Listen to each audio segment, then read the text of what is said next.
What is up, everybody? Solomon here. I hope you guys are all having a fantastic day. Man, it's very amazing that we are, you know, consistently going through these boom and bust cycles in crypto.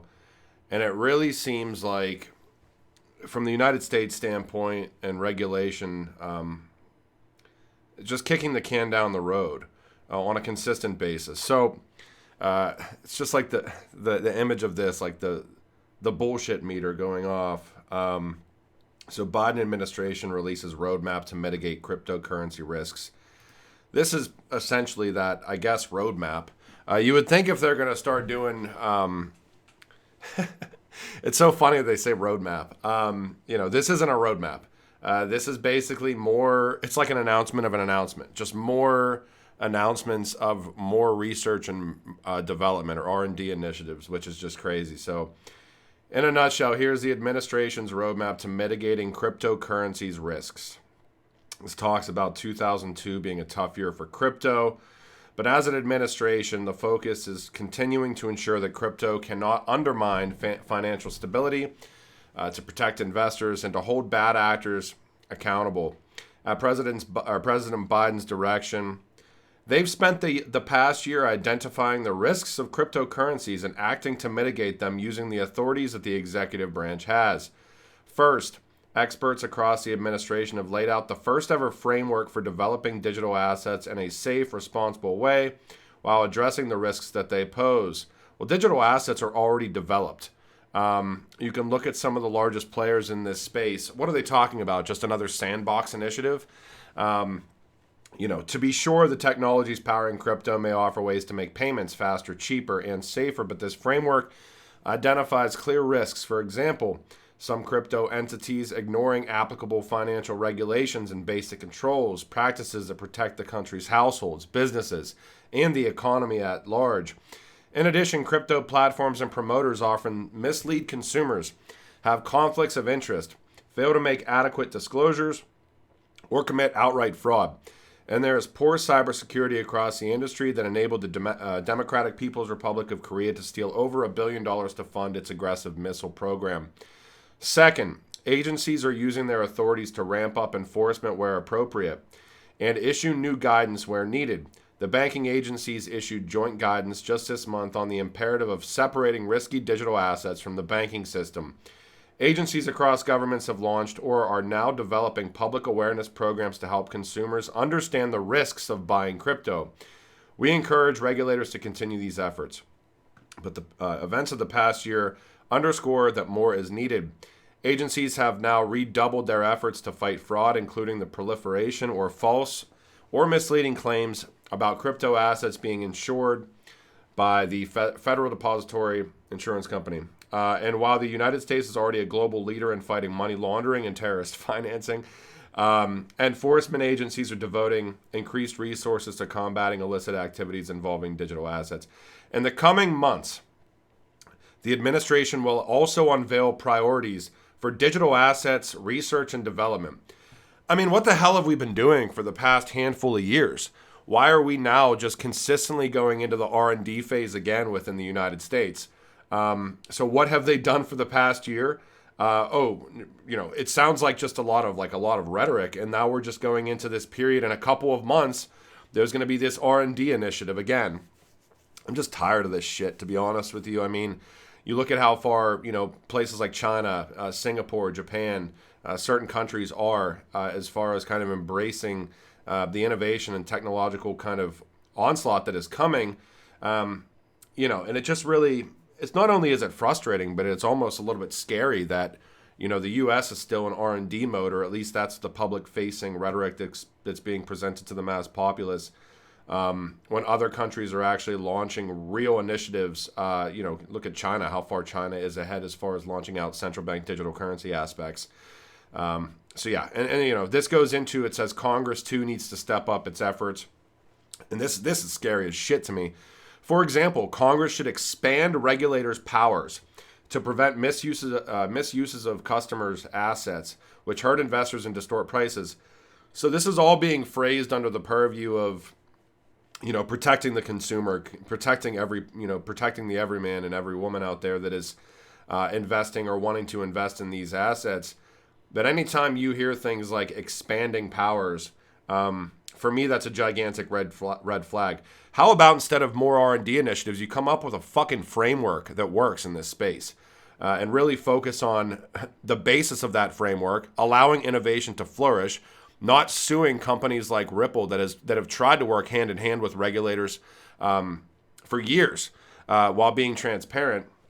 I mean, this is just kind of crazy. So apologies for the cursing. But here's kind of when you dive into this. Office of Science and Technology Policy. This goes into kind of the same thing here. Background. It gives you a background in digital assets. It talks about some of the goals. So goals, sectors, or applications that could be improved with digital assets and related technologies. Okay. Goals, sectors, or applications where digital assets introduce risks or harms. Okay. Federal research opportunities that could be introduced or modified to support efforts to mitigate risks from the digital assets. Okay. Research and development that should be prioritized for digital assets. Great. Opportunities to advance responsible innovation in the broader digital assets ecosystem. And other information that should inform the research and development agenda. Again, this entire thing was basically just an announcement of more research and development initiatives instead of actually coming together, prioritizing, trying to innovate first and be thought leaders globally in the digital asset space when other countries are certainly way ahead of where the United States is. And providing a clear-cut regulatory framework, at least a basis or a foundational framework that can then be built and developed off of as innovation occurs, even further and changes, that will probably necessitate that framework to be modified as, like I said, as these ecosystems really truly develop. So I don't know. It's just a little bit nonsensical to me. And I'm tired of reading the same stuff over and over again because what this really tells you is that they are not doing anything. They're talking about more R&D initiatives. They don't know how to potentially regulate. So the answer for them is overregulation and extending out powers to regulators that, either A, are misinformed or uninformed or aren't digging down into the weeds within this space enough. And they just, not even looking at the innovation aspects, just looking at overreach and overreach of power within this kind of internet of value that's certainly kind of flushing out in front of our eyes. I'll be paying attention to that, but just really tired of it. Inside the World Economic Forum, Circle, Ripple, Reflect on Davos. Saw a shout out in here from, this is giving kind of a state of XRP in 2023, as well as a shout out to Hedera, which was pretty cool. It said Hedera had a fairly large presence at Davos. All right. I saw this today. Apparently, crypto vending machines are a priority. This is Ted Cruz, text from an actual bill that he's trying to get pushed through Congress or the Senate. Essentially talking about integrating cryptocurrency into vending machines and gift shops in government buildings, I guess, but Capitol buildings. Yeah, such a priority, right? Did see this, which was really cool today. Ripple names Monica Long as president. This came out yesterday. Today, we're excited to announce that the Senior Vice President and General Manager, Monica Long, has been promoted to the role of president. Coming off the strongest year yet, Monica is one of the driving forces behind why we have been as successful as we are today, despite multiple crypto winters and headwinds in the industry. Joining Ripple in 2013, when the company only had 10 employees, at a time when crypto was barely a blip on the radar, she was in the trenches, establishing Ripple as a responsible leader in the crypto industry, working with regulators and evangelizing the benefits and utility of crypto, as well as earning the trust of financial institutions globally. So awesome to see Monica getting, I guess, kind of a big promotion within Ripple. Incredibly honored to take on the role of president at Ripple as we expand deeper into crypto-enabled services like liquidity, settlement, and custody, says Monica Long. Looking back over my tenure, I can say without a doubt that I've been lucky enough to be surrounded by some of the smartest, most innovative people in crypto and tech as we tackle some huge, audacious goals like being able to send money instantly or fractions of a penny around the world. The Internet of Value is a mission I believed in on day one and continue to find inspiration for the future. So shout out to Monica. That's awesome. Also saw this came out today. The derivatives industry body, which is the ISDA, released digital asset standards.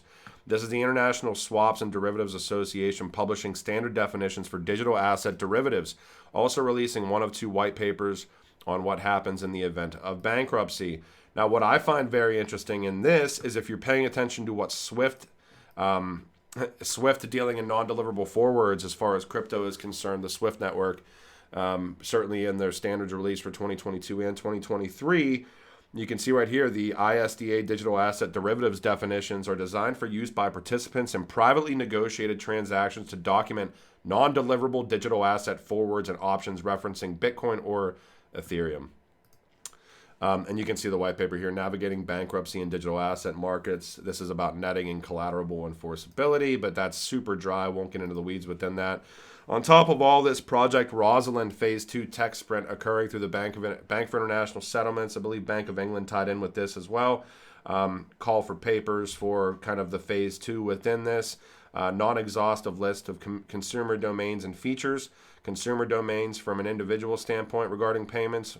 Low and high value, salary, food and groceries, housing, education, transport, large sum life events, luxury goods, hobbies, holidays, domestic and international. And merchants, low and high value, sales, suppliers, employees, tax payments, non-payments, dealing in transaction reporting, spending management, cash flow management, financing, investment and wealth management. Features being in-store, online, peer-to-peer, means of payment, talking about phone apps, web-based apps, etc. And yep, so this is again kind of a retail CBDC aspect. We hear a lot about wholesale, which I think is being probably disrupted first and foremost within crypto from a wholesale central bank digital currency standpoint. From a retail standpoint, a lot of this stuff is already digitized, so they're really trying to dig into the weeds here. You think about right now in the United States, if you have, a bank account, most of your payments are already digital, especially with if we all deal with the ACH network, so direct deposits, direct bill pays coming out of our bank accounts. That stuff's pretty instant. There's obviously still some inefficiencies that could be patchworked out, but Rosalind Tech Sprint is certainly dealing in the retail aspects, really trying to nail out the pain points that do exist and use cases regarding blockchain and central bank digital currencies that make sense at scale. So this is a tech sprint running throughout March with a demo day at the beginning of April. Last but not least, I wanted to give a shout out to XX Network. This was a cool tweet that came out. And this is really about custodying your own data and not being monetized by platforms that currently exist. You can look into, where data privacy laws come in right now. But XX says user control of data started in California and Europe. Now the rest of the United States is catching up. Opt out of old platforms making money off of you, and in the future opt in to monetize your data, which you control. And I wish the rest of the U.S. would be catching up within, clear cut and innovation, forward-facing regulation that facilitates some sort of at least a framework at the basis level so that we can really start to see, the U.S. catch up as far as where all these other nations are at from a regulation standpoint. But it looks like that's not the case right now. If this is the roadmap, and the roadmap literally says what to expect in the near future, in a couple months down the line, we'll see more research and development initiatives. I mean, God. I hope you guys enjoyed this video. I'll talk to you when I talk to you. Thank you. Bye.